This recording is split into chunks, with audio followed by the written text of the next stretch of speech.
যেভাবে ডক্টর মোহাম্মদ ইউনূসের কূটনীতির কাছে হার মানলেন নরেন্দ্র মোদী। থাইল্যান্ডের ব্যাংককে অনুষ্ঠিত বহুল আলোচিত বিমস্টেক সম্মেলনে ভারত ও বাংলাদেশের মধ্যে অনুষ্ঠিত এক ঐতিহাসিক বৈঠকে এক অনন্য দৃষ্টান্ত স্থাপন করলেন নোবেলজয়ী ডক্টর মোহাম্মদ ইউনূস।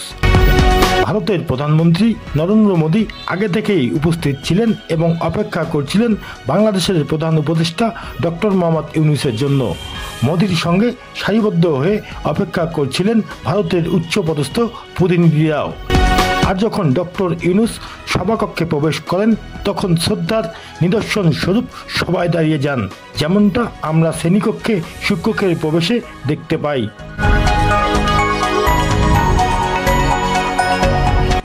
এই মুহূর্তে কোটি কোটি বাঙালির হৃদয় ছুঁয়ে গেছে। কূটনৈতিক এবং বিশ্লেষকদের মতে এটি নিছক প্রোটোকল নয়, বরং এর পিছনে রয়েছে গভীর কূটনৈতিক বার্তা।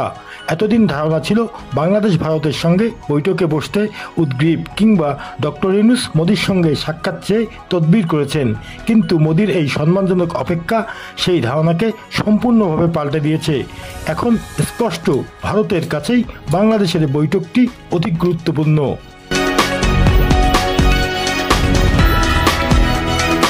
বৈঠকের শুরুতেই ডক্টর মোহাম্মদ ইউনূস একটি ব্যতিক্রমী কূটনৈতিক বার্তা দেন মোদীকে উপহার দিয়ে। তিনি উপহার হিসেবে তুলে দেন সেই ছবিটি যেখানে 10 বছর আগে মুম্বাইয়ে অনুষ্ঠিত 102তম ভারতীয় বিজ্ঞান কংগ্রেসে নরেন্দ্র মোদী তাকে স্বর্ণপদক প্রদান করেছিলেন। ইউনূস বোঝাতে চেয়েছেন বাংলাদেশ কৃতজ্ঞতা ভুলে না, বন্ধুত্বের মর্যাদা দিতে জানে। এই বৈঠকে সবচেয়ে উল্লেখযোগ্য দিক ছিল ডক্টর ইউনূসের সরাসরি ও স্পষ্ট বার্তা। শেখ হাসিনার সরকার যে দাবিগুলো নিয়ে মুখ খুলতে সাহস পায়নি, সেই চিন্তা, চুক্তি, সীমান্তে হত্যাকাণ্ড বন্ধের মতো বিষয়গুলো অত্যন্ত গুরুত্বের সঙ্গে উত্থাপন করেন তিনি। এমনকি শেখ হাসিনাকে বাংলাদেশে ফিরিয়ে দেওয়ার স্পর্শকাতর প্রসঙ্গ উত্থাপন করা হয়। বৈঠক জুড়ে ডক্টর ইউনূসকে হাস্যোজ্জ্বল ও আত্মবিশ্বাসী দেখা গেছে।